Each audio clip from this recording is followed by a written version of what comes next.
یہ سننے کے بعد شاید بہت سے بچوں پر یہ بات ناگوار گزرے کہ مولانا ماں باپ کا درجہ اتنا بتا دیا۔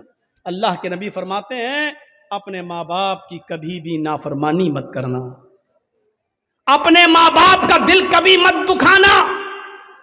آگے والا جملہ سنو، وَإِنْ أَمَرَاكَ أَن تَخْرُجَ مِنْ أَهْلِكَ وَمَالِكَ، اگر وہ دونوں تمہیں حکم دیں کہ تم اپنے اہل و عیال کو چھوڑ دو اور اپنا مال و دولت چھوڑ دو، تو ان کے حکم کو مان لینا، یعنی اپنی کمائی ہوئی دولت چھوڑ دو، اور وہ کہیں کہ گھر سے نکل جاؤ تو گھر سے نکل جانا، لیکن اس کے باوجود ماں باپ کی نافرمانی مت کرنا۔ ان جملوں کو دیکھ رہے ہیں آپ؟ کوئی باپ ایسا نہیں ہوگا جو اپنی اولاد کو اپنے گھر سے نکال دے اور خود اپنی اولاد سے یہ کہے کہ اپنی بیوی کو طلاق دے دے۔ ایسے بہت کم لوگ ہوں گے کہ ماں باپ جو اپنے بچوں کا گھر بگڑوا دیں، لیکن حضرت ابراہیم علیہ السلام نے اس چیز کو زندہ کر کے دکھایا تھا۔ جب وہ اپنے بیٹے اسماعیل سے ملنے گئے اور اسماعیل علیہ السلام نے کوئی شادی کر رکھی تھی دوسرے علاقے کے اندر، لیکن ان کی بیوی ناشکری کر گئیں۔ ابراہیم علیہ السلام نے دروازہ کھٹکھٹایا تو اسماعیل علیہ السلام گھر میں موجود نہ تھے۔ ان کی بیوی نے دروازہ کھولا، پہچان نہیں پائیں یہ کون ہے؟ پوچھا جی کون؟ کہ یہ اسماعیل کا گھر ہے جی۔ وہ کہاں گئے؟ جنگل میں گئے ہیں شکار کے لیے۔ اچھا تم ان کی بیوی ہو؟ ہاں۔ گھر میں گزر بسر کیسا چل رہا ہے؟ بہت برا چل رہا ہے، صبح کھا لو تو شام کو نہیں ملتا، شام کو کھا لو تو صبح نہیں ملتا۔ اتنی سی بات کہی تھی۔ میری ماں بہنیں سنیں، یہ بات ان کے مطلب کی ہے، سنیں اگر میری اردو سمجھ میں آ رہی ہے تو۔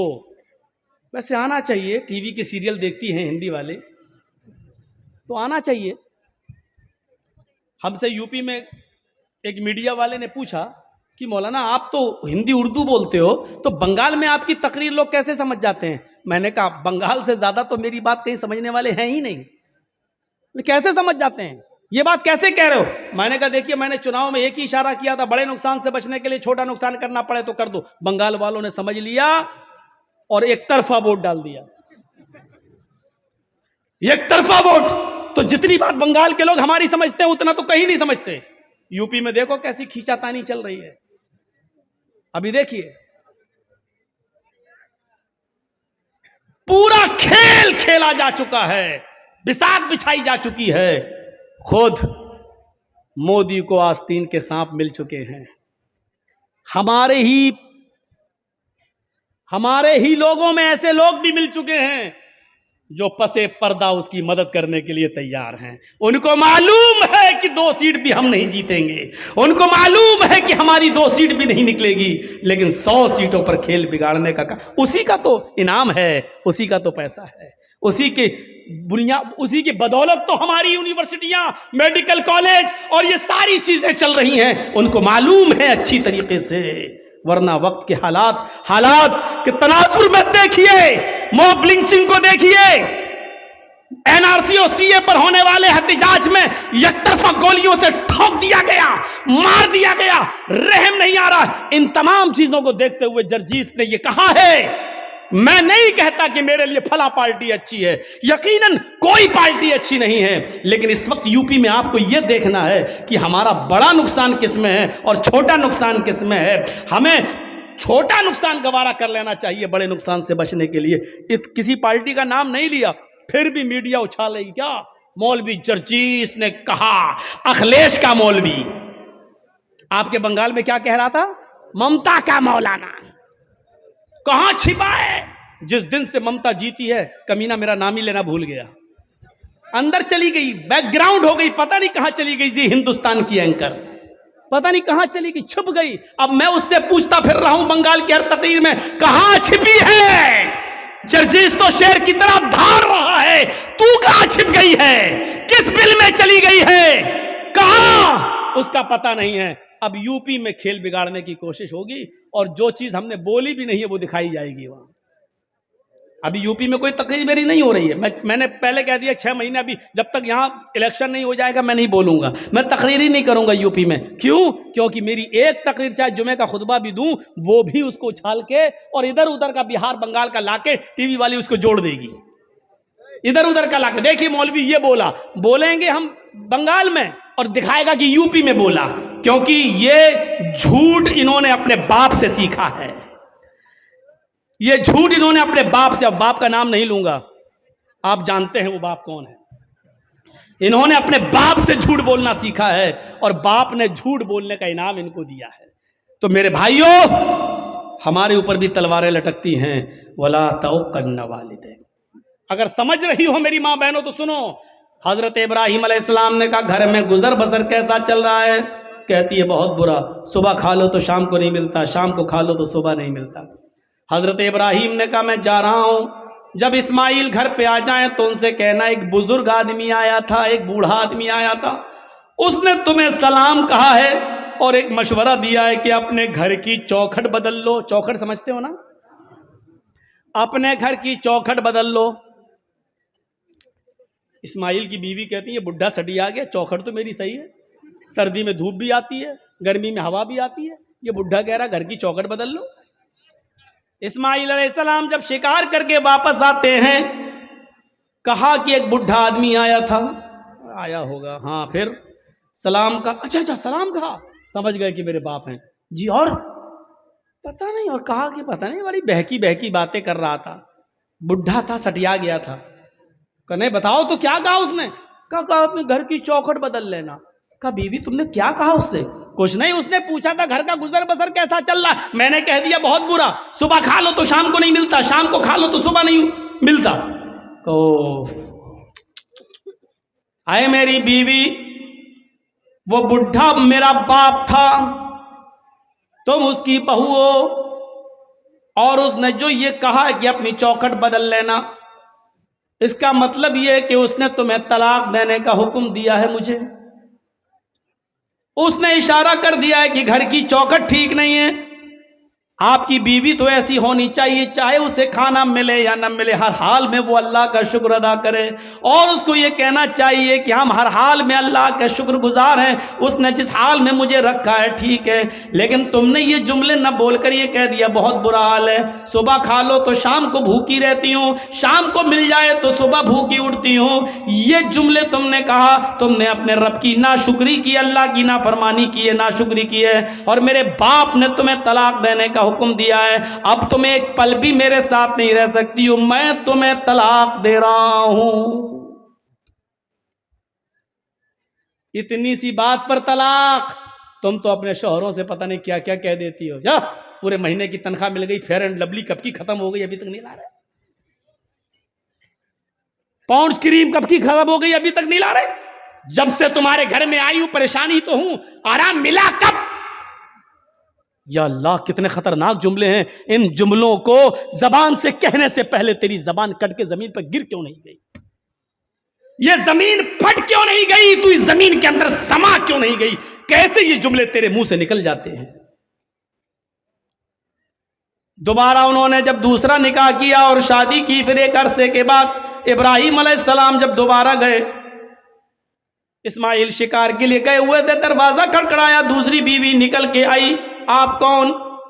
کہ میں فلاں جگہ سے آیا ہوں۔ اسماعیل کہاں ہے؟ وہ شکار کرنے گئے ہیں۔ اچھا یہ بتاؤ کہ تمہارا گزر بسر کیسا چل رہا ہے؟ الحمدللہ بہت اچھا، ہر حال میں اللہ کا شکر ہے، اللہ تعالیٰ نے مجھے جس حال میں رکھا ہے میں اس حال میں خوش ہوں۔ ابراہیم علیہ السلام نے کہا جب اسماعیل آ جائیں تو کہہ دینا ایک بزرگ آیا تھا، اس نے تمہیں سلام کہا ہے اور کہا ہے کہ اپنے گھر کی چوکھٹ کو برقرار رکھنا۔ ٹھیک ہے گھر کی چوکھٹ، وہ بھی تعجب کرنے لگی، گھر کی چوکھٹ ٹھیک ہے؟ ارے ہم نے کب کہا غلط ہے؟ تم ہوتے کون مشورہ دینے والے؟ ٹھیک ہے تو ٹھیک ہی ہے۔ جب بیوی کو پوری بات بتائی بیوی نے اسماعیل کو، تب کہا کہ وہ چوکھٹ تم ہو، اور ابراہیم علیہ السلام میرے باپ نے کہا اس کو برقرار رکھنا کیونکہ تم نے اللہ کا شکر ادا کیا ہے۔ شکر گزار عورت کو تو پورا واقعہ بتانے کا مقصد یہ کہ ماں باپ کی بات ماننا، گھر بار سے نکالنے کو کہیں تو نکل جاؤ، لیکن ماں باپ کے سامنے اف بھی مت کرنا۔ کتنے لوگ ہم سے ملتے، مولانا میری اولاد میرا کہنا نہیں مانتی، مولانا میری اولاد میرا کہنا نہیں مانتی، کچھ ایسی تقریر کرنا کہ اولاد کو کچھ اثر ہو۔ حضرت عمر فاروق کے پاس ایک شخص آتا ہے، حضرت عمر فاروق کے پاس ایک صحابی آتے ہیں اور کہتے ہیں کہ امیر المومنین میرا بیٹا دن پہ دن نالائق ہوتا جا رہا ہے، دن پہ دن میرا بیٹا نافرمان ہوتا جا رہا ہے، اس کو آپ بلائیے اور اس کو سمجھائیے۔ سنو، ابراہیم عمر حضرت عمر نے کہا اچھا بلاؤ بیٹے کو۔ بیٹے کو بلایا گیا، حضرت عمر نے کہا یہ تمہارے باپ ہیں؟ ہاں۔ خوب ڈانٹا، شرم نہیں آتی؟ اس عمر میں اپنے باپ کو ستاتے ہو، نافرمانی کرتے ہو، اپنے باپ کا دل نہیں رکھتے ہو، اپنے باپ کا کام نہیں کرتے ہو۔ پورا ڈانٹ چکے اور جب تھک گئے ڈانٹ ڈانٹ کر حضرت عمر، تب بیٹا بولا امیر المومنین اگر سمجھا چکے ہوں تو میں کچھ بولوں؟ کہاں بولو کیا ہے، اب میری بھی کچھ سنیں گے؟ کہاں بالکل تمہاری بھی سنیں گے۔ کہا یہ بتائیے کہ سارے حق بیٹے کا ہی ہے کہ باپ کے لیے یہ کرے؟ باپ کے اوپر بھی کچھ ذمہ داریاں ہیں کہ نہیں؟ کہاں ہیں؟ کہا بتائیے کیا ہیں؟ حضرت عمر نے کہا 3 ذمہ داریاں باپ کے اوپر سب سے پہلے عائد ہوتی ہیں۔ پہلی ذمہ داری یہ کہ جب گھر میں بچہ پیدا ہو تو اس کا اچھا نام رکھا جائے۔ دوسری ذمہ داری باپ کے اوپر یہ عائد ہوتی ہے کہ جب وہ 7 دن کا ہو تو اس کا عقیقہ کیا جائے۔ تیسری ذمہ داری باپ کے اوپر یہ عائد ہوتی ہے کہ جب اس کا بیٹا بالغ ہو جائے تو اس کی دیندار اور شریف گھرانے میں اس کا نکاح کر دیا جائے۔ یہ 3 ذمہ داری باپ کے اوپر بھی عائد ہوتی ہے۔ اب لڑکے نے کہا امیر المومنین ذرا میرے باپ سے پوچھو ان تینوں کاموں میں سے کیا کام کیا میرے ساتھ؟ اچھا پوچھو اس نے جب میں پیدا ہوا تو نام کیا رکھا؟ حضرت عمر نے کہا کیا نام ہے؟ اس نے عربی میں ایک جملہ بولا جس کا اردو میں ترجمہ ہوتا کھٹمل۔ کیا نام ہے تمہارا؟ کہا کھٹمل۔ کہ یہ نام رکھا ہے میرے باپ نے۔ 7ویں دن کا ہوا، پوچھو عقیقہ کیا؟ نہیں کیا۔ اور جب بالغ ہوا تو میری شادی بھی کر دی، پوچھو دیندار لڑکی سے کی؟ کہا کیسی لڑکی سے کی؟ کہا ڈائن سے کر دی، وہ ہمیں اس کے خدمت ہی نہیں کرنے دیتی ہے، وہ کہتی ہے ہٹ نہیں تیرا باپ نے چل، وہ ہمیں سمجھنے ہی نہیں دیتی۔ جب میرے باپ نے ہی میرے حقوق ادا نہیں کیے تو مجھ سے کیا امید رکھی جا رہی ہے؟ اب حضرت عمر نے باپ کو ڈانٹا۔ دونوں طرف ہیں اسلام کے معاملات، لیکن ماں باپ کو ایک درجہ حاصل ہے۔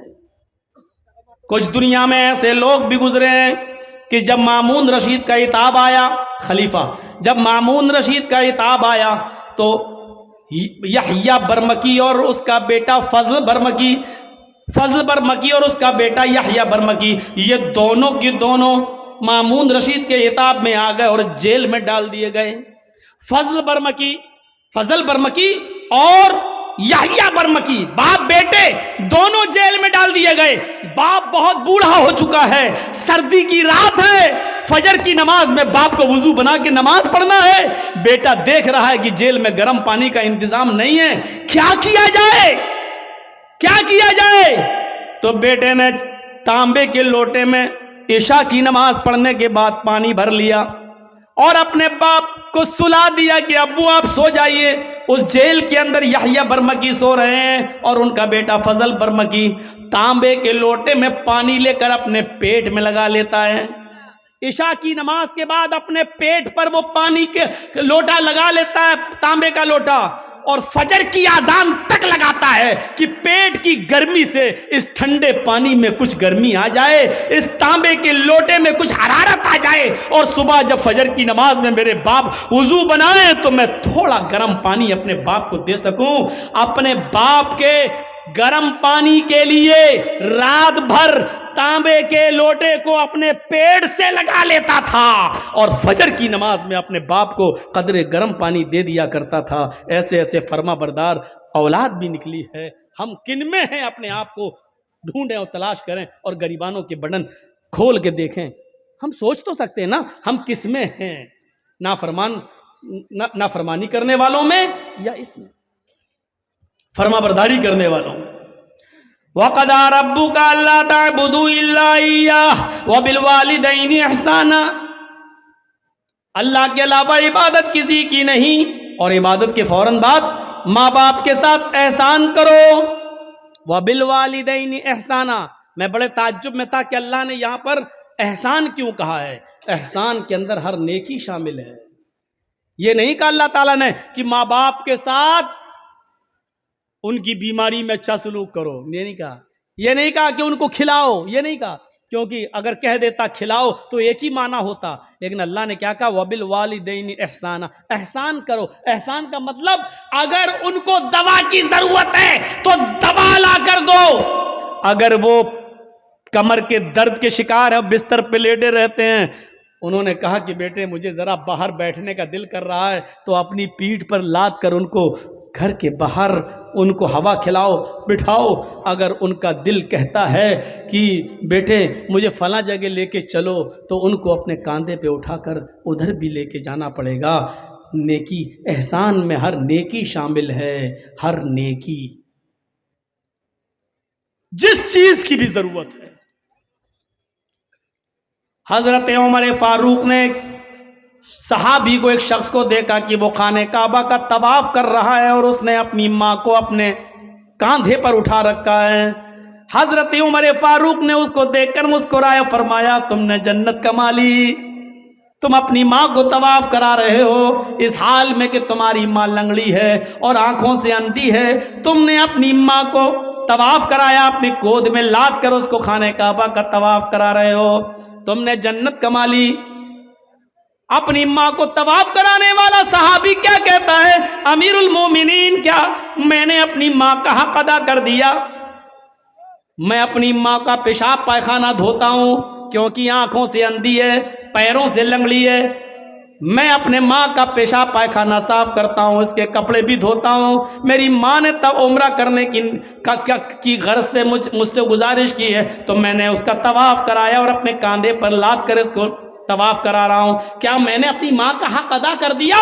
حضرت عمر مسکرا کر کہتے ہیں اپنی ماں کے حق کی ادائیگی کی بات کرتا ہے، تیری ماں جب تجھے پیدا کر رہی تھی، تجھے جن رہی تھی، تجھے اپنے پیٹ سے باہر نکال رہی تھی، اور اس کو جنتے وقت پیدا کرتے ہوئے جو تکلیف ایک عورت کو ہوتی ہے، جب اس کو وہ تکلیف ہو رہی تھی اور اس کے منہ سے جب پہلی چیخ نکلی آہ، جب تو اپنے ماں کے پیٹ سے باہر آ رہا تھا اور درد کی وجہ سے جب تیری ماں کرائی چلائی، اس نے کتنی چیخیں ماری ہے مجھے پتا نہیں، اس نے کتنی آوازیں دی ہے مجھے پتا نہیں، لیکن درد کی پہلی آواز جو اس کے منہ سے نکلی، اے میرے دوست ابھی تو نے اپنی ماں کی اس پہلی آواز کا بھی حق ادا نہیں کیا، اس کی پوری زندگی کا تو حق کیا ادا کرے گا؟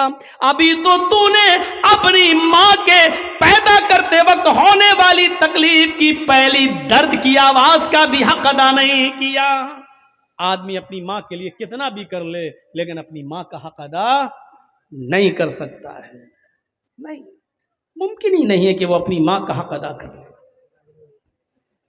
تو دوسری چیز وَلَا تَعُقَّنَّ وَالِدَيْكَ وَإِنْ أَمَرَاكَ أَن تَخْرُجَ مِنْ أَهْلِكَ وَمَالِكَ۔ تیسری چیز پر نظر ڈالیے گا، ہمارے معاشرے کے اندر یہ عام ہو چکی ہے، وَلَا تَتْرُكَنَّ صَلَاةً مَكْتُوبَةً مُتَعَمِّدًا فَإِنَّ مَنْ تَرَكَ صَلَاةً مَكْتُوبَةً مُتَعَمِّدًا فَقَدْ بَرِئَتْ مِنْهُ ذِمَّةُ اللَّهِ۔ اے معاذ، فرض نماز کبھی بھی قصداً جان بوجھ کر مت چھوڑنا۔ فرض نماز کیا بولوں، کہاں سے شروع کروں اور کہاں پہ ختم کروں؟ نماز کے سلسلے میں ہماری سوسائٹی، ہمارا سماج کیا ہے؟ سماج کے اندر بہت جلدی میٹنگ ہو جاتی ہے، فلاں لڑکی کو فلاں لڑکے نے گاؤں میں چھیڑا ہے، پنچایت بیٹھ جاتی ہے اتنا روپیہ جرمانہ دو یا شادی،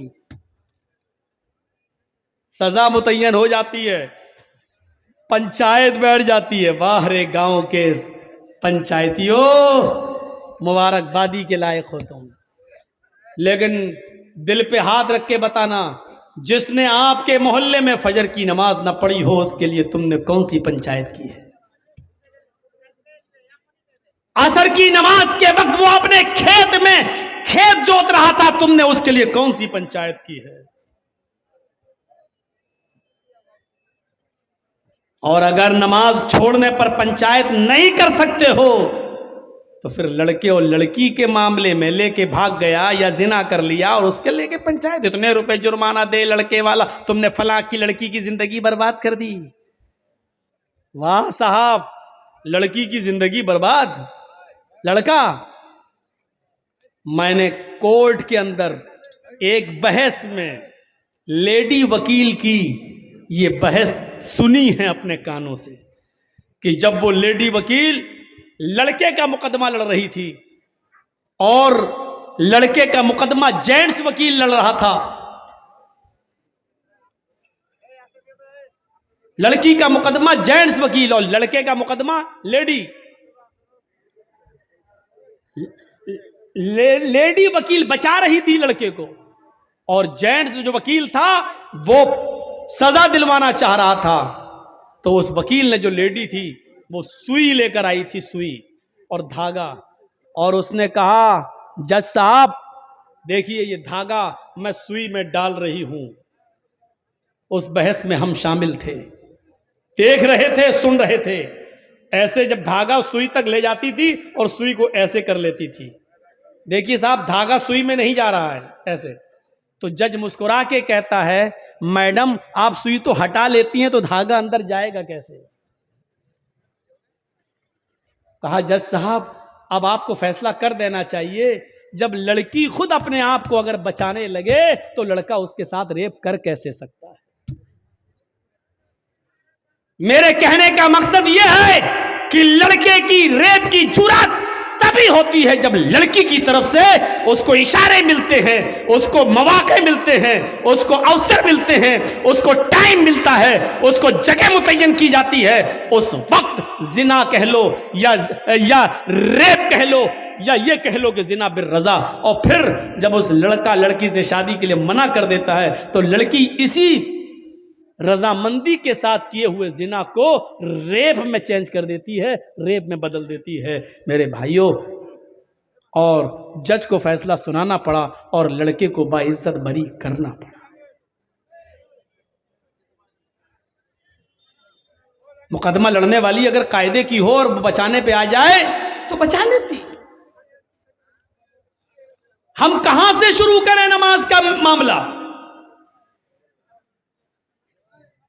دو تین باتیں بتا دوں، یہیں سے اندازہ لگ سکتا ہے کہ نماز کا معاملہ کیا ہے.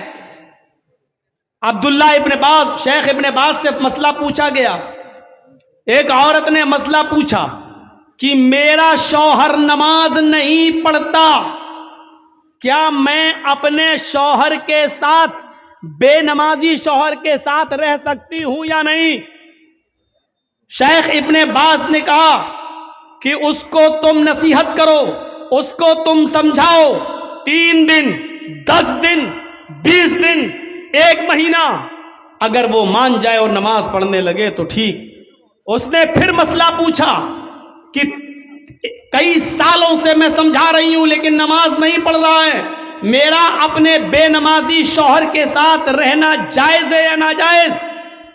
شیخ ابن باز نے فتویٰ دیا کہ ایک مومنہ عورت کا، ایک نیک عورت کا بے نمازی آدمی کے ساتھ رہنا سراسر حرام ہے.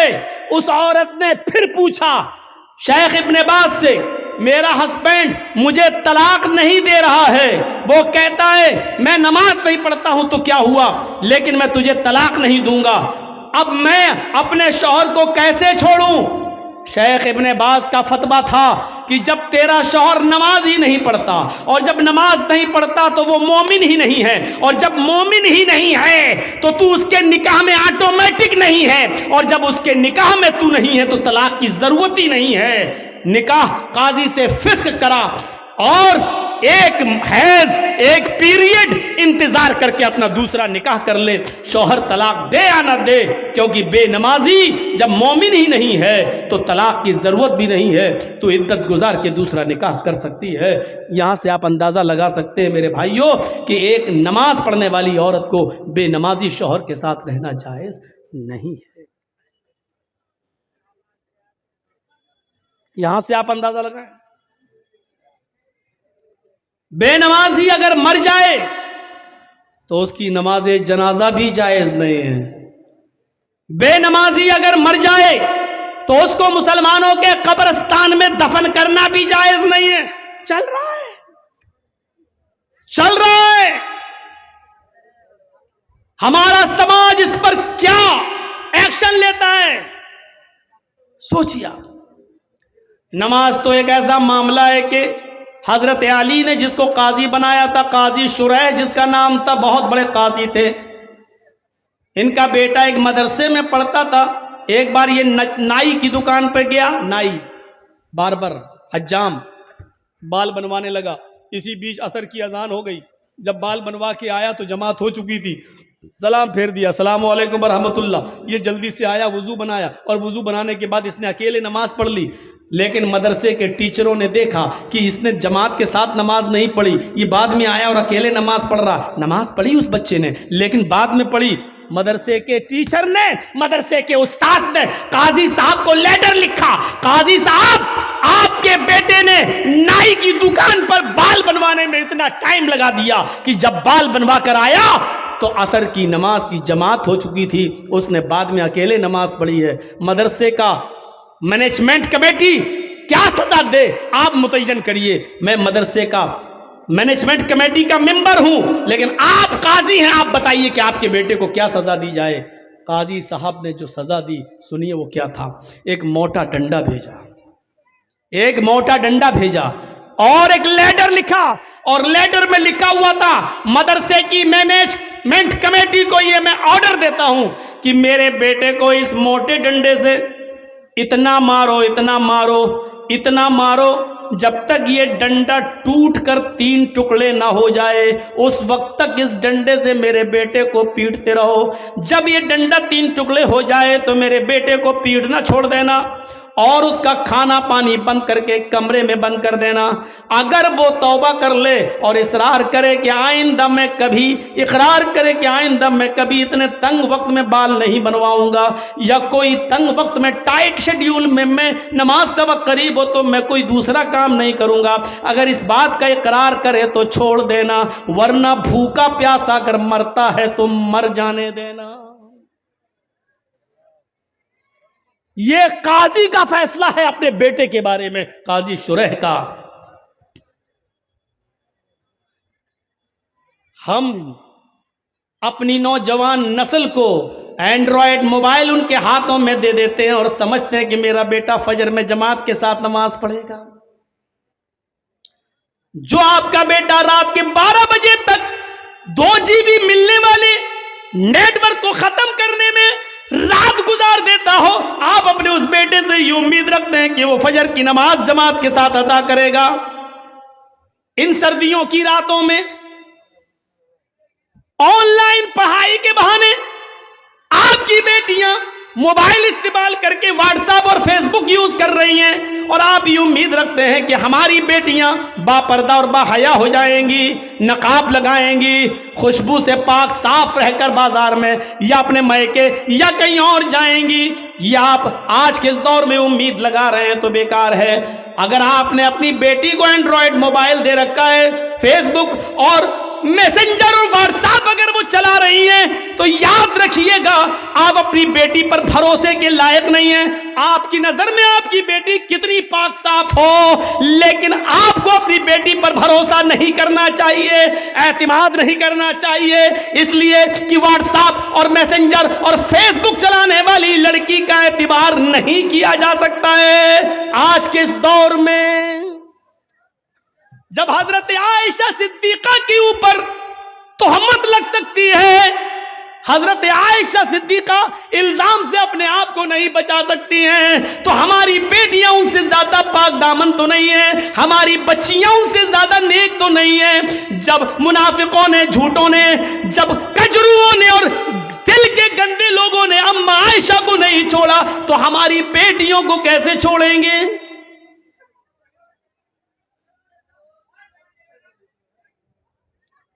یہاں ہمیں غور کرنا چاہیے. حضرت زکریا علیہ السلام کو دیکھو، مریم علیہ السلام کو دیکھو، سورہ مریم پڑھیے. وہ محراب میں مسجد کے اندر ہے اور حضرت مریم کے پاس بے موسم پھل آ جاتا ہے. بے موسم پھل آم کا موسم نہیں آم آیا، لیچی کا موسم نہیں لیچی آیا۔ زکریا جب مسجد میں داخل ہوتے ہیں، محراب کے اندر گھستے ہیں، دیکھتے ہیں کہ مریم جس کی میں کفالت کر رہا ہوں اس کے پاس یہ پھل موجود ہیں۔ ارے یہ آم کا تو موسم نہیں، یہ آم کہاں سے آیا؟ یہ لیچی کا موسم نہیں، یہ لیچی کہاں سے آئی؟ تو چیخ پڑے انا لک ھذا، اے مریم میں تیری کلاس لے رہا ہوں، اے مریم مجھے صاف صاف جواب دے، یہ بے موسم پھل تیرے پاس کہاں سے آئے ہیں؟ آم کا موسم نہیں آم دیکھ رہا ہوں، لیچی کا موسم نہیں لیچی دیکھ رہا ہوں، یہ بے موسم پھل تیرے پاس کہاں سے آئے ہیں؟ وہ مریم جس کی پاک دامنی کی گواہی اللہ تعالیٰ نے دی ہے کہ ہم نے مریم کو بغیر شوہر کے بیٹا دیا، عیسیٰ بغیر باپ کے ہم نے پیدا کیا، وہ مریم جن کے پاک و صاف ہونے کا اعلان اللہ تعالیٰ نے کیا ہے، قرآن میں جن کو پاک دامن بتایا ہے، اس مریم کی کلاس زکریا لے رہے ہیں کہ بتا میری بیٹی، او بتا میرے لخت جگر، یہ تیرے پاس کہاں سے آیا ہے؟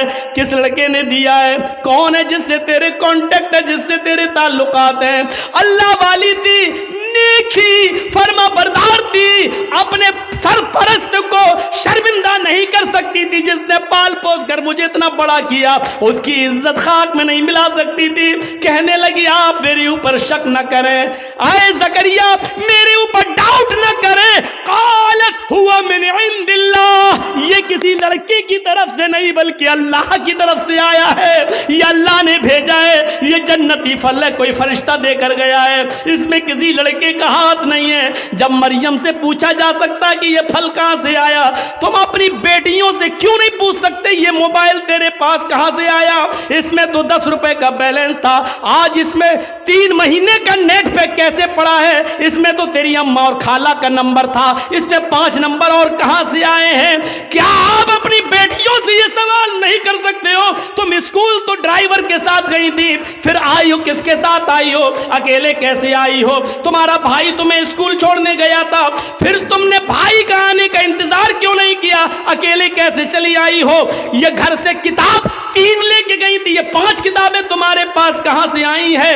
یہ سارے سوالات کی ذمہ داری ایک باپ کی بنتی ہے جو اپنی بیٹی سے پوچھے، اپنی اولاد سے پوچھے۔ اور اگر تم ایسا نہیں کر سکتے ہو تو تیار رہو، ہماری بیٹیاں کل RSS کے گنڈوں سے نکاح کرنے کے لیے تیار ہیں، اس لیے کہ یہ پلاننگ ہو چکی ہے کہ مسلم لڑکیوں کو اسکولوں میں جگہ دو اور ہندو لڑکوں سے کہہ دیا گیا کھل کے پیار کرو، کورٹ میرج کرو، ان کو نکاح کے بندھن میں باندھو اور 2-4 بچے پیدا کر کے بچے اپنے پاس رکھ کے عورت کو در در کی ٹھوکر کھانے کے لیے مجبور کر دو، اس کو نکال دو۔ اگر آپ اپنی بیٹیوں کی نگرانی نہیں کر سکتے ہو تو تیار رہو، آپ کی بیٹیاں غیر مسلموں کے ساتھ نکاح کرنے کے لیے تیار ہیں۔ 10,000 سے زیادہ ایپلیکیشنیں کورٹ میں موجود ہیں مسلم لڑکیوں کی، جس میں یہ کہا گیا ہے ہمیں اپنی مرضی سے ہندو لڑکوں کے ساتھ نکاح کرنے کے لیے تیار ہیں۔ میرے ماں باپ روکیں گے اس لیے مجھے پولیس پروڈکٹ دیا جائے، پروڈکشن دیا جائے، سرکشا دی جائے۔ میرے ماں باپ کورٹ میرج کے موقع پر میرے لیے رکاوٹ بن سکتے ہیں، یہ لڑکیوں نے، مسلم لڑکیوں نے، کالج کی لڑکیوں نے یہ لکھ کر دیا ہے۔ تیار رہیے، اگر آپ اپنی بیٹیوں کے موبائل نہیں چھین سکتے ہو، ان سے سوال جواب نہیں کر سکتے ہو، تو پھر یہ دن دیکھنے کے لیے تیار رہو کہ آپ کی بیٹی مسز ادریس، مسز اسلم نہیں بنے گی، مسز کھنہ بنے گی، مسز رمیش بنے گی، مسز موہن بنے گی، مسز فلاں بنے گی، یہ بنے گی۔ اس کے لیے تیار رہو۔ جو کہنا تھا کہہ دیا، برا لگنا سوابھاوک ہے کیونکہ حق ہے، حق برا لگتا ہی ہے، کڑوی ہے، کڑوی چیز خراب ہوتی ہی ہے، اس لیے میں معافی کا چندہ نہیں مانگوں گا آپ سے، سوابھاوک چیز ہے، ہونا ہے۔ آپ نے پوچھا نماز پڑھی کہ نہیں پڑھی، بیٹے سے پوچھا۔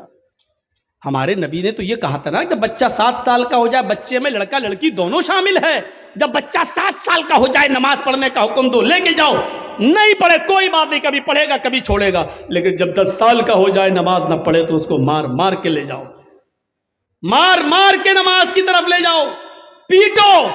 10 سال کے بعد لڑکے کو پیٹنا پڑے گا، نماز کے لیے مارنا پڑے گا, سزا دینا پڑے گی آپ کو اپنے بیٹے کو, کیونکہ وہ 10 سال کا ہو چکا ہے. 10 سال کے بعد باپ کی ذمہ داری بنتی ہے کہ وہ اپنے بیٹے کو نماز نہ پڑھنے پر مارے, پیٹے اور پھر مسجد میں لے جائے.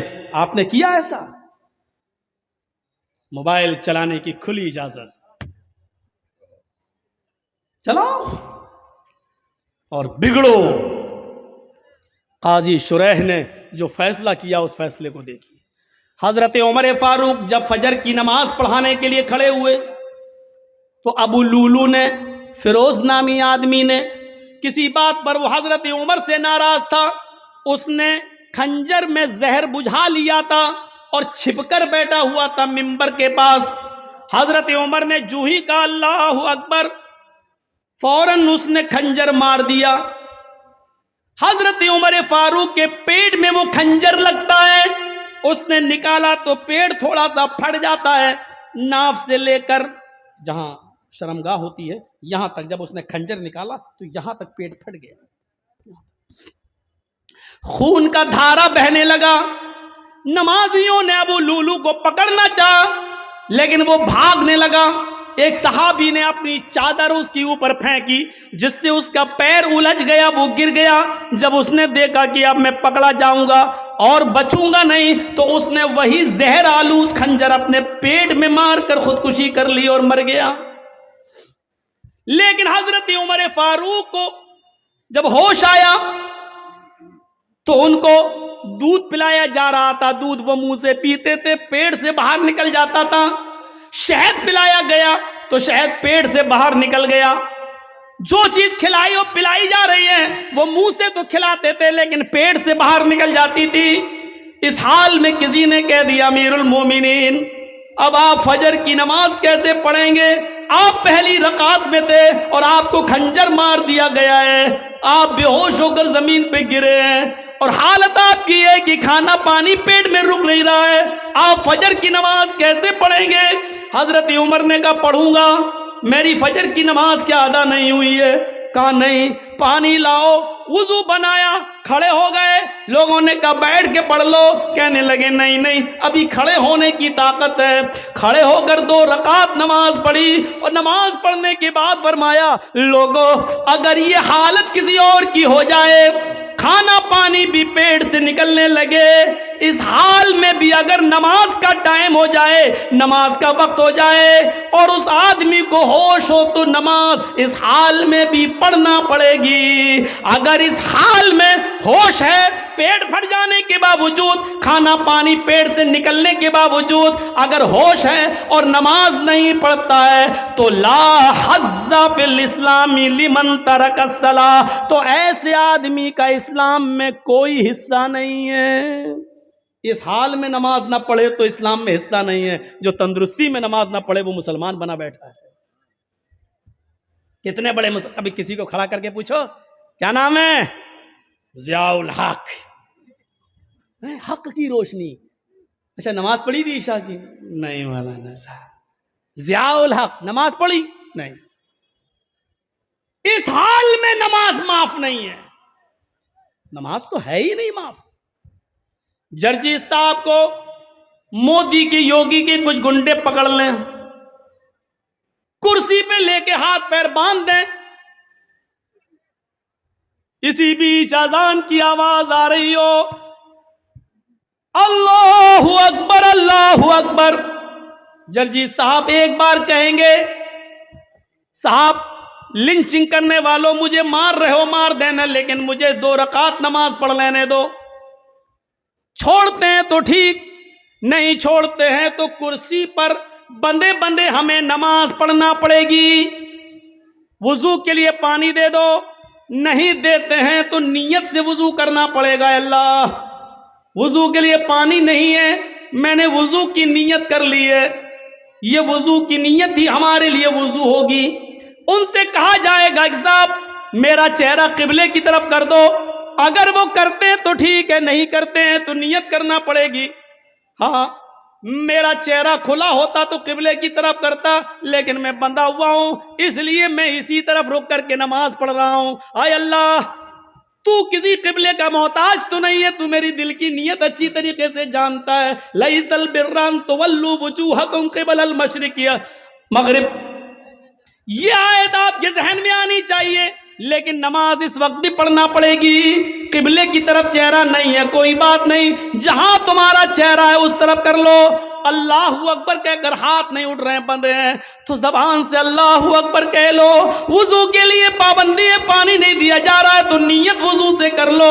چہرہ قبلے کی طرف نہیں کرنے دیا جا رہا تو جہاں چہرہ ہے وہیں کر لو اور الفاظ ادا کرتے رہو. لیکن نماز اس حال میں بھی پڑھنا پڑے گی جبکہ معلوم ہے کہ موت ہمارے سر پہ منڈلا رہی ہے، لیکن اس حال میں بھی نماز تمہارے اوپر معاف نہیں ہے. نماز کا وقت ہو گیا ہے، آپ کو اس حال میں نماز پڑھنا پڑے گی. یہ سختی ہے اسلام میں، لیکن نرمی بھی تو ہے. وضو کے لیے پانی نہیں مل رہا تو یہ نہیں کہا گیا نہیں رسی توڑو کرسی توڑو لیکن لاؤ پانی، نہیں ہے، نیت کر لو. یہ آسانی بھی تو ہے. قبلے کی طرف چہرہ نہیں کرنے دیا جا رہا، کوئی بات نہیں، جہاں چہرہ اسی طرف رک کر کے نماز پڑھو. ہاتھ نہیں اٹھ رہے کوئی بات نہیں، ایسے ہی پڑھو، زبان سے جملے ادا کرو لیکن کرو. یہی تو اسلام ہے. اور کیا ہے اسلام؟ کچھ مسئلے ایسے ہیں. ایک شخص آیا ہمارے پاس، مولانا صاحب میں 25 روزے کو اسلام لایا ہوں، مسلمان ہوا ہوں، تو مجھے تو 5 ہی روزے ملے ہیں، میں نے رکھ لیے ہیں، تو کیا جو 25 روزے میرے چھوٹ گئے ہیں کیا وہ مجھے رکھنا پڑیں گے؟ میں نے کہا تمہارے کہاں چھوٹے ہیں؟ گیا پانی ہے، اڑتا ہوا آیا سیدھے چلا گیا. بہت اچھا ناشتہ کھلایا آپ لوگوں. چلیے اب سنیے مسئلہ. ایک شخص 25 تاریخ کو 25 روزے کو اسلام لاتا ہے. مان لیجیے کوئی غیر مسلم ہے، ہندو ہے، عیسائی ہے، کرسچن ہے، یہودی ہے، جینی ہے. 25 روزے کو اگر مسلمان ہوتا ہے تو کیا 25واں روزہ مسلمان ہوا، 25 چھوٹ گئے، 24 روزے چھوٹ گئے، تو اب اس کو کتنے مل رہے ہیں؟ 25 26 27 28 29 اور 30 کا چاند ہوا تو 30، 5-6 روزے مل رہے ہیں. تو شریعت یہ کہتی ہے کہ جتنے مل رہے ہیں اتنے ہی رکھے گا. وہ جو اس کے چھوٹ گئے ہیں وہ اس کے تھوڑی چھوٹے ہیں، کیونکہ وہ مسلمان تھا ہی نہیں، اس پر اس وقت اسلام کے قانون نافذ ہو ہی نہیں رہا تھا، اس نے کلمہ ہی نہیں پڑھا تھا. کلمہ تو اس نے 25ویں روزے کو پڑھا ہے، اس لیے جتنے روزے باقی ہیں وہ رکھے گا اور جو چھوٹ گئے ہیں 24-25 وہ نہیں رکھے گا، کیونکہ اس وقت وہ مسلمان تھا ہی نہیں جب رمضان کا مہینہ آیا. پہلی چیز. دوسری چیز ایک اور سنیے. مان لیجئے 5:30 بجے آپ کے ہاں روزہ افطار ہوتا ہے، سورج 5:30 بجے ڈوبتا ہے، اور کوئی شخص 5 بجے اسلام لا رہا ہے، 25واں روزہ ہے، 5 بجے اسلام لایا، جرجی صاحب میں اسلام اشہد ان لا الہ الا اللہ واشہد ان محمدن عبدہ ورسولہ، 25ویں روزے کو 5 بجے اسلام لایا ہے، اس کا روزہ یہیں سے شروع ہو گیا ہے. ابھی جو 5 بجے تک جو اس نے کھایا پیا وہ سب معاف، کیونکہ اس وقت تک اس کے اوپر اسلام نافذ تھا ہی نہیں، وہ مسلمان نہیں تھا، اس لیے وہ سب نہیں. 5 بجے اسلام لایا ہے تو 5 بجے سے ہی اس کا روزہ شروع ہو گیا، اسلام کے قانون اس کے اوپر نافذ ہو گئے، اور 5:30 بجے وہ روزہ کھول لے گا اور اس کا یہ روزہ پورا مانا جائے گا. 25واں روزہ آدھا گھنٹہ رکھا لیکن پورا 25واں روزہ مانا جائے گا. اب 25واں جوڑا جائے گا، 26واں رکھے گا، 27واں 28واں 29واں 30واں یہ رکھا جائے گا، اور اس سے پہلے جو چھوٹ گئے وہ ایک بھی اس کو نہیں رکھنا پڑیں گے، کیونکہ اس وقت تک وہ مسلمان نہیں تھا. ان مسئلوں کو ذہن میں رکھیے، یہ چھوٹے چھوٹے مسئلے ہیں، اپنے ذہن میں ان مسئلوں کو رکھیے اور یاد کریے. اسی لیے کہتے ہیں کہ کچھ دینی تعلیم بھی سیکھ لیجیے، انگلش میڈیم کے ساتھ ساتھ انگریزی تعلیم کے ساتھ ساتھ کچھ دین کے مسئلے بھی سیکھا کیجئے. تو 25ویں روزے کو اسلام لایا، 25 ختم، وہ نہیں رکھے جائیں گے. جتنے بجے سے لایا اتنے بجے سے اس کا روزہ شروع ہو گیا ہے، اتنے بجے سے، اور جب افطار ہوگا تو افطار کرے گا اور وہ روزہ اس کا پورا مانا جائے گا. تو وَلَا تَتْرُكَنَّ صَلَاةً مَكْتُوبَةً، متعمدن، فرض نماز قصدن جان بوجھ کر نہیں چھوڑنا ہے، اس لیے کہ جس قوم کے اندر فرض نماز جان بوجھ کر چھوڑ دی جاتی ہے فقط بریت ذمت اللہ کے نبی کہتے ہیں کہ اللہ کی ذمہ داری اس کے اوپر سے اٹھ جاتی ہے، پھر وہ مرے کٹے کہیں بھی جائے پھر اللہ رب العالمین کی کوئی ذمہ داری نہیں رہتی ہے، فقط بریت منہ ذمت اللہ کے ذمے سے یہ آدمی نکل جاتا ہے۔ 3 چیزیں ہو گئیں، 3 چیزیں یاد ہے نا؟ شرک، ماں باپ کی نافرمانی اور فرض نماز کا قصدن جان بوجھ کر نہ چھوڑنا۔ چوتھی چیز بھی ہمارے سماج کا بہت بڑا حصہ، سنیے گا، وَلَا تَشْرَبَنَّ خَمْرًا فَإِنَّهُ رَأْسُ كُلِّ فَاحِشَةٍ، اور ہرگز کبھی شراب مت پینا، اس لیے آگے کا جملہ فَإِنَّهُ رَأْسُ كُلِّ فَاحِشَةٍ، اس لیے کہ یہ ہر گندی چیز کا دروازہ ہے، شراب ہر گندی چیز کا دروازہ ہے۔ یہ جملہ بڑا خطرناک ہے جو اللہ کے نبی نے کہا کہ شراب مت پینا، یہ تو ٹھیک ہے لیکن شراب ہر گندی چیز کا ٹھکانہ ہے، ہر گندی چیز کی جڑ ہے۔ یہ جملے بڑے قابل غور ہیں۔ سنن نسائی کی حدیث کی کتاب ہے، ایک حدیث کی کتاب ہے سنن نسائی، اس میں ایک واقعہ آیا ہے بنی اسرائیل کا۔ اس زمانے میں ایک بہت بڑا نیک آدمی رہتا تھا، بہت بڑا نیک آدمی، پکا سچا نمازی اور عابد، عبادت گزار، تہجد گزار، ساری عبادتیں کرتا تھا، نیک آدمی۔ لیکن اس زمانے میں اس کے گاؤں کی ایک عورت بیوہ ہو چکی تھی، اس کا آدمی مر چکا تھا۔ اس عورت کی نظر اس نیک آدمی کے اوپر تھی کہ اس کو کسی طرح اپنے گھر بلایا جائے اور اس کے ساتھ زنا کیا جائے۔ سنیے نوجوانوں، تمہارے مطلب کی بات ہے، اب شراب کی بات آ گئی تو تم اٹھ کے جانے لگے ہو۔ سنو عبرت لو۔ تو اس عورت نے اپنی لونڈی سے، اپنی خادمہ سے کہا کہ بہانے سے اس نیک آدمی کو، اس عبادت گزار کو بلاؤ اور کہہ دو کہ کسی معاملے میں ہماری مالکن کو گواہی لینی ہے تم سے۔ بیچارے کو بلایا گیا، وہ نیک آدمی، اور سنو، تہجد گزار، نمازی، 5 وقت کا عبادت گزار، وہ آدمی اس لیے آ گیا کہ اس عورت کو کسی معاملے میں ہماری گواہی چاہیے، جو سچی گواہی ہوگی میں دے دوں گا، جو معلوم ہوگا وہ میں بتا دوں گا، اور جو نہیں معلوم ہوگا اس سے میں اجتناب کر لوں گا۔ یہ شخص نیک عبادت گزار وہاں جاتا ہے، اور جانے کے بعد اس لونڈی نے ایک دروازہ کھولا، دروازہ جیسی اندر گئی، ان کو لے کر یہ دروازہ بند ہو جاتا ہے۔ وہ کہتی ہے اگلے والے دروازے میں چلو، دوسرا دروازہ کھلتا ہے، یہ نیک آدمی دوسرے دروازے میں جاتا ہے، دوسرا دروازہ اپنے آپ بند ہو جاتا ہے۔ کہتی ہے آگے والے دروازے میں ہماری مالکن ہے، یہ تیسرے دروازے میں داخل ہوتا ہے، تیسرا دروازہ بند ہو جاتا ہے۔ اسی طریقے سے وہ 4 یا 5 دروازے کے بعد وہ اس لڑکی کی مالکن کے پاس پہنچ جاتا ہے، جو حسن و جمال کی دیوی تھی، بڑی خوبصورت تھی، اور جس کا پتی مر چکا تھا، جس کا ہسبینڈ مر چکا تھا۔ کیا دیکھتا ہے یہ نیک آدمی، یہ عبادت گزار آدمی، اس عورت کے پاس ایک خوبصورت لڑکا بھی بیٹھا ہوا ہے، چھوٹا سا بچہ ہے، تقریباً 5-6 سال کی، 7-8 سال کی عمر ہوگی، اس سے زیادہ نہیں۔ خوبصورت بچہ اس کے پاس ہے، اور شراب کا ایک پیالہ بھی اس کے پاس رکھا ہوا ہے، اور چھری بھی رکھی ہوئی ہے۔ اس عورت نے کہا دیکھو، میں نے کسی گواہی کے لیے تمہیں نہیں بلایا ہے، میں نے تمہیں صرف اس لیے بلایا ہے کہ ادنو منی، میرے قریب ہوئیے اور میرے ساتھ زنا کیجئے، مجھے تم سے اپنی پیاس بجھانی ہے۔ اس آدمی نے اپنے دونوں ہاتھوں کو کان پہ رکھا اور کہنے لگا واللہ یہ کام مجھ سے نہیں ہو سکے گا، تمہیں معلوم ہے کہ میری پوری زندگی عبادت میں گزر گئی ہے، مجھے دھوکے سے یہاں بلایا گیا ہے۔ اس عورت نے کہا ہاں یہی سمجھو کہ مجھے دھوکے سے بلایا گیا ہے، میں نے آپ کو بلایا ہے، اب آپ کے پاس 3 آپشن ہیں، ان میں سے ایک کام کریے آپ، نہیں تو زندہ نہیں جا سکتے آپ یہاں سے۔ پوچھنے لگا کہ دوسرا آپشن بتاؤ۔ اس نے کہا میں 2 آپشن اور دیتی ہوں، یا تو میرے ساتھ زنا کیجئے، زنا نہیں کر سکتے تو یہ چھری اٹھائیے، اس خوبصورت جو بچہ بیٹا 7-8 سال کا، اس بچے کو قتل کیجئے۔ یا تو میرے ساتھ زنا کیجئے یا اس کے ساتھ اس کو قتل کیجئے۔ اس نے کہا قتل بھی بہت بڑا گناہ ہے، میں یہ بھی نہیں کر سکتا۔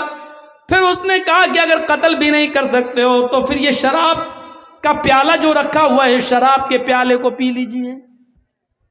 اس نے جب دیکھا کہ میرے بچنے کا کوئی راستہ نہیں، تو وہی معاملہ تھا، بڑے گناہ سے بچنے کے لیے چھوٹا گناہ کر لیا جائے اپنی جان کو بچانے کے لیے۔ یہاں تو شرک کرنے کو بھی نہیں کہا جا رہا ہے، صرف شراب پینے کے لیے کہا جا رہا ہے۔ چلو زنا کرنے سے اور قتل کرنے سے بہتر ہے کہ شراب کا پیالہ اٹھا کر پی لیا جائے۔ لہذا اس نیک آدمی نے شراب کا پیالہ اٹھا کر پی لیا۔ شراب کا پیالہ اٹھا کر پی لیا تو اس کو تھوڑا مزہ آ گیا۔ شراب کا جیسی ہلکا سا غنود کی طاری ہوئی، اس عورت نے دوسرا پیالہ شراب کا بھر دیا، کہا کہ ایک اور پی لو۔ اس نے کہا جب ایک پی لیا ہے تو دوسرا پینے میں کیا؟ اس نے دوسرا بھی پی لیا۔ اس نے ایک اور پلایا، اس نے تیسرا بھی پی لیا، اور پھر شراب کے نشے میں دھت ہو کر اس نے اس کے ہاتھ میں چھری پکڑا دی۔ یہ آدمی شراب کے نشے میں تھا، اس لیے شراب تو پی چکا تھا، اس نے اس بچے کو قتل بھی کر دیا۔ شراب کے نشے میں آ کر اس لڑکے کو، جو 7-8 سال کا بچہ تھا خوبصورت، اس بچے کو اس نے قتل بھی کر ڈالا۔ اور پھر شراب کے نشے میں اس عورت نے اس کے دونوں ہاتھ پکڑ کے اپنے اوپر اس کو سوار کر لیا، اور اس نے شراب کے نشے میں اس عورت کے ساتھ زنا بھی کر ڈالا۔ غور کیجئے، ایک گناہ کروایا جا رہا تھا اس سے کہ تو میرے ساتھ زنا کر، لیکن اس نے زنا سے بچنے کے لیے کہا کہ نہیں، اللہ سے ڈرایا، قیامت سے ڈرایا، جہنم سے ڈرایا، لیکن اس عورت کی اوپر زنا کا بھوت سوار تھا۔ اس نے کہا اگر زنا نہیں کرتے ہو تو قتل کرو، قتل بھی کرنے سے انکار کر دیا تو کہا شراب پیو، اور جب شراب پی تو شراب پی کے قتل بھی کر ڈالا اور زنا بھی کر ڈالا۔ اللہ کے نبی نے کیا فرمایا؟ شراب مت پیا کرو، اس لیے کہ شراب تمام برائیوں کی جڑ ہے۔ میرے بھائیوں، نہ شراب پیا ہوتا، نہ قتل کیا ہوتا، نہ زنا، شراب نے اس سے قتل بھی کروا دیا اور زنا بھی کروا دیا۔ پھر یہ آدمی میرے بھائیوں زندگی بھر شرابی بن گیا ہے، گلیوں میں گھومتا پھرتا اور لوگوں سے شراب کی بھیک مانگتا پھرتا۔ یہ ایک جنتی آدمی تھا، لیکن ایک بار شراب پینے کے بعد اس کی دل کی دنیا بدلی، اور اس حال میں مرا کہ مرتے وقت بھی یہ شراب کی بوتل مانگ رہا تھا، شراب کا پیالہ مانگ رہا تھا، شراب مانگ رہا تھا، اور پھر آخر شراب نہیں مرا، نہیں ملی اور ایسے ہی مر جاتا ہے۔ اندازہ لگائیے کہ ایک پیالے شراب نے اس آدمی کی زندگی کو کیسے بدل دیا، ایک جنتی انسان کو جہنمی انسان کیسے بنا دیا۔ اسی لیے اللہ کے نبی نے فرمایا وَلَا تَشْرَبَنَّ خَمْرًا فَإِنَّهُ رَأْسُ كُلِّ ذَنْبٍ كُلِّ فَاحِشَةٍ، ہر گندی چیز کی جڑ ہے یہ شراب۔ نوجوانوں، اس شراب کو تم ہاتھ مت لگایا کرو، چھوڑ دو اس شراب کو۔ ایک انصاری نے دعوت کی مدینے کے اندر، حضرت علی کی، عبد الرحمن ابن عوف کی اور بہت سے صحابہ کی جب دعوت کر دی۔ اس زمانے میں شراب حرام نہیں ہوئی تھی، شراب کی حرمت کا اعلان نہیں ہوا تھا۔ اس انصاری نے سب کو کھانا کھلایا، اور کھانا کھلانے کے بعد شراب کا جام بھی پلوا دیا۔ شراب پی، حرام تو ہوئی نہیں تھی، اس لیے جو لوگ پیتے تھے وہ پی لیتے تھے۔ شراب یہاں پی اور یہاں مغرب کی اذان کی آواز آنے لگی۔ اب سب کہنے لگے کہ شراب تو پی لی، اب نماز پڑھنے مسجد میں کیا جاؤں، چلو یہیں جماعت کر لو۔ گھر میں ہی جماعت ہونے لگی۔ حضرت عبد الرحمن ابن عوف کو امام بنا دیا۔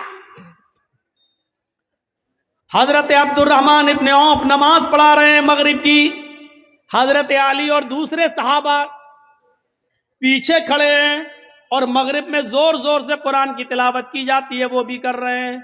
شراب اپنا رنگ دکھانے لگی، دماغ پہ چڑھنے لگی، اور یہاں قرآن کی آیت پڑھ رہے ہیں الحمدللہ رب العالمین الرحمن الرحیم مالک یوم الدین ایاک نعبد و ایاک نستعین اہدنا الصراط المستقیم صراط الذین انعمت علیہم غیر المغضوب علیہم ولا الضالین۔ گاڑی صحیح چلی یہاں تک۔ اس کے بعد انہوں نے آنے لگا چڑھ گئی اور نماز میں ہے. بسم اللہ الرحمن الرحیم. اب قرآن کی سورت شروع ہو گئی. قُلْ يَا أَيُّهَا الْكَافِرُونَ لَا أَعْبُدُ مَا تَعْبُدُونَ. قرآن کی آیت یہی ہے، لیکن یہ کیا پڑھ رہے ہیں نماز میں؟ قُلْ يَا أَيُّهَا الْكَافِرُونَ نَحْنُ نَعْبُدُ مَا تَعْبُدُونَ. بالکل معنی ہی الٹ دیا. ترجمہ کیا ہوا؟ قُلْ يَا أَيُّهَا الْكَافِرُونَ، اے محمد صلی اللہ علیہ وسلم کہہ دو اے کافرو، لا اعبد ما تعبدون، میں ان جھوٹے خداؤں کی پوجا نہیں کرتا جن کی تم کرتے ہو. یہ ہے ترجمہ. لیکن انہوں نے کیا پڑھ دیا؟ نحن نعبد ما تعبدون. اے محمد صلی اللہ علیہ وسلم کہہ دو کہ اے کافرو، میں بھی ان جھوٹے خداؤں کو پوجتا ہوں جن کو تم پوجتے ہو، میں بھی ان کی عبادت کرتا ہوں جن کی تم کرتے ہو. معنی ہی بدل گیا. اللہ اللہ کر کے کسی طرح نماز ختم ہوئی، وہاں اللہ کے نبی کے اوپر قرآن کی آیت نازل ہوتی ہے، یا ایھا الذین آمنوا لا تقربوا الصلاۃ وانتم سکارى حتی تعلموا ما تقولون.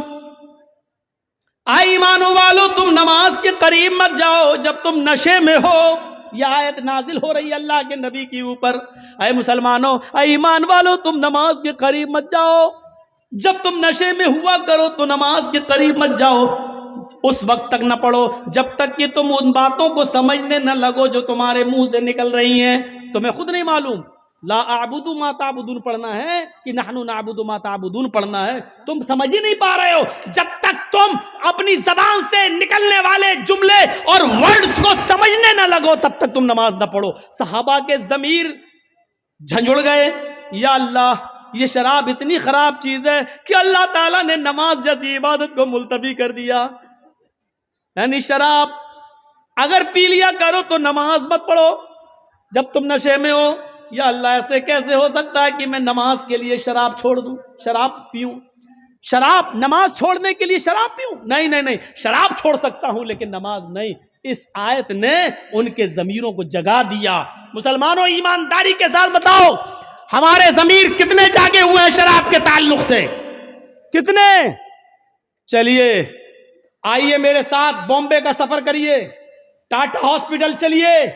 میں نے اپنے چچیرے بھائی کا، پھپھیرے بھائی کا علاج 11 سال تک کرایا ہے ٹاٹا ہاسپٹل میں، اور 11 سال کرانے کے بعد بھی اللہ کے حکم کے آگے کسی کی نہیں چلتی. اور 11 سال کے بعد جب اس کا دوبارہ پیر کا آپریشن ہوا تو 3 مہینے کے بعد اس کا کینسر اوپر تک بڑھ گیا اور پھر ہم نہیں بچا سکے. وہی ہوا جو اللہ کو منظور تھا. ٹاٹا ہاسپٹل گواہی دے گا کتنے لوگوں کے لیور میں کینسر شراب کی وجہ سے ہوتا ہے، کتنے لوگوں کی آنتوں میں کینسر شراب کی وجہ سے، اور کتنے لوگوں کی کڈنی خراب ہوئی ہے، ان میں کینسر ہوا ہے شراب کی وجہ سے. یہ ٹاٹا ہاسپٹل کی دیواریں لکھی ہوئی ہیں، بتا رہی ہیں، اور وہاں کے ڈاکٹر آپ کو گواہی دیں گے. میرے بھائیوں، شراب کینسر کی بنیادی بیماری کی جڑ ہے. یہ لیور کا کینسر کر دے، یہ دماغ کا کینسر کر دے، یہ آنتوں کا کینسر کر دے، یہ کڈنی کا کینسر کر دے. یہ جس خون میں دوڑتی ہے کس حصے کو کینسر کا پیشنٹ بنا دے، یہ کچھ نہیں کہا جا سکتا ہے. اللہ کے رسول نے اس کو ایسے ہی حرام قرار نہیں دیا ہے. اس کو چھوڑیے. ایک صحابی ہیں، شراب حرام نہیں ہوئی ہے، انہوں نے زیادہ پی لی ہے، اور زیادہ پینے کے بعد پھر وہ اپنی بیٹی کو پکڑ لیے، ہاتھ پکڑ کر کھینچنے لگے، اپنے روم میں لے جانے لگے جہاں وہ اور ان کی بیوی سوتی تھی. بیوی نے دیکھا کہ میری بیٹی کا یہ کھینچ رہے ہیں میری بیٹی کو، تو وہ آئی اور اپنی بیٹی کو بچاتی ہیں اور شوہر کو دھکا دیتی ہے، پتی کو کمرے میں بند کر دیتی ہیں. جب نشہ اترتا ہے تو وہ دروازہ اندر سے پیٹتا ہے، یہ دروازہ کھولتی ہے. وہ صحابی اپنی بیوی کو مارتے ہیں اور پیٹتے ہیں. جب بیوی پیٹ چکی تو کہنے لگی تھک گئے ہو کیا، اور نہیں مارو گے؟ پھر اس نے اپنی بیوی کو گلے سے لگا لیا اور کہا تم جانتی ہو کہ تم نے مجھے بند کر دیا اس لیے میں نے مارا. ہاں مار تو لیا لیکن پوچھا نہیں کہ کیوں میں نے بند کیا. آج تم نے شراب کچھ زیادہ ہی پی رکھی تھی. کہا وہ تو ہو جاتا ہے کبھی کم کبھی زیادہ. اگر پی لی تو کیا ہوا؟ نہیں میرے ہسبینڈ، نہیں میرے پتی، آپ نے آج اتنی پی لی کہ آپ بیوی میں اور بیٹی میں انتر نہیں کر سکے، فرق نہیں کر سکے۔ آپ نے اپنی بیٹی کا ہاتھ پکڑ کر کھینچنا شروع کر دیا، اس کے ساتھ گندا کام کرنے کا ارادہ کر لیا۔ اگر میں وقت پر نہ آتی تو بیٹی کی عزت لٹ جاتی، بیٹی کی عزت تار تار ہو جاتی۔ صحابی یہ جملہ سنتے ہیں آنکھوں میں آنسو آ جاتے ہیں، زاروں کی تار روتے ہیں، آسمان پہ نظر ڈالتے ہیں کہ اللہ یہی جملے سننے کے لیے تو نے مجھے زندگی دی ہے، کیا یہی مجھے سننا باقی رہ گیا تھا؟ یہ زمین پھٹ جاتی، میں زمین میں دھس جاتا، آج کے بعد کون سا چہرہ لے کر میں اپنی بیٹی کے سامنے آؤں گا؟ پھر کہنے لگے اللہ تو گواہ رہنا، آج کے بعد میں شراب کو ہاتھ نہیں لگاؤں گا۔ جب شراب حرام نہیں ہوئی تھی، شراب پینے کی گنجائش موجود تھی، جب حرام نہیں ہوئی تھی تو لوگ اس کا نقصان دیکھ کر ہمیشہ چھوڑنے کی نیت کر لیتے تھے، قسم کھا لیتے تھے کہ ہم اس کو ہاتھ نہیں لگائیں گے۔ نوجوانوں، جب حرام نہیں ہوئی تب لوگ اس کو چھوڑنے کی قسم کھا لیتے تھے، تمہارے نبی نے اس کو حرام قرار دیا ہے، حرام قرار دیا ہے۔ جیسے سور کا گوشت حرام ہے، جیسے گدھا حرام ہے، جیسے کتے کا گوشت تم نہیں کھا سکتے ہو، یہ حرام ہے، اسی طریقے سے شراب حرام ہے۔ تم کیسے پی لیتے ہو، کیسے تمہارے حلق کے نیچے اتر جاتی ہے؟ قرآن اس کو شیطان کی گندگی کہتا ہے، انما الخمر والمیسر والانصاب والازلام رجس من عمل الشیطان۔ شراب، جوا، آستانوں کے نام پہ پھال چڑھائے ہوئے پھال، تیروں کے پھال، جوا اور انصاب، ازلام اور پانسے کے تیر، یہ ساری کی ساری چیزیں رجس من عمل الشیطان، شیطان کی گندگی ہیں۔ اللہ نے یہ نہیں کہا حرام، رجس من عمل الشیطان، شیطان کی گندگی ہیں۔ ایک انسان اپنی گندگی نہیں کھا سکتا ہے، دوسرے کی گندگی کھانا تو بہت دور کی بات۔ آپ نے یہاں لیٹرین کی کھا کے دکھاؤ، نہیں کھا سکتے ہو۔ آپ اپنی گندگی نہیں کھا سکتے ہو، دوسرے کی تو بہت دور کی بات۔ اللہ نے کہا یہ سب چیزیں حرام نہیں، رجس من عمل الشیطان، شیطان کا پائخانہ ہے، شیطان کی گندگی ہے، شیطان کی لیٹرین ہے، کھاؤ۔ کتنا کھاؤ گے؟ اللہ تعالیٰ نے اس کو شیطان کی گندگی قرار دیا ہے، رجس من عمل الشیطان، یہ شیطان کی گندگی ہے، شیطان کی گندگی۔ میرے بھائیوں ذرا تصور کرو، مفسرین نے لکھا ہے حرام کی جگہ پر یہاں اللہ نے رجس کیوں استعمال کیا؟ تاکہ آدمی کے مائنڈ میں، دماغ میں رہے کہ جب اپنی گندگی نہیں کھا سکتے ہیں تو شیطان کی گندگی، یعنی جتنی آپ گندگی سے، پائخانے سے، لیٹرین سے نفرت کرتے ہو، اس سے کہیں زیادہ شراب سے نفرت کرنی چاہیے، لیکن ہم نہیں کرتے۔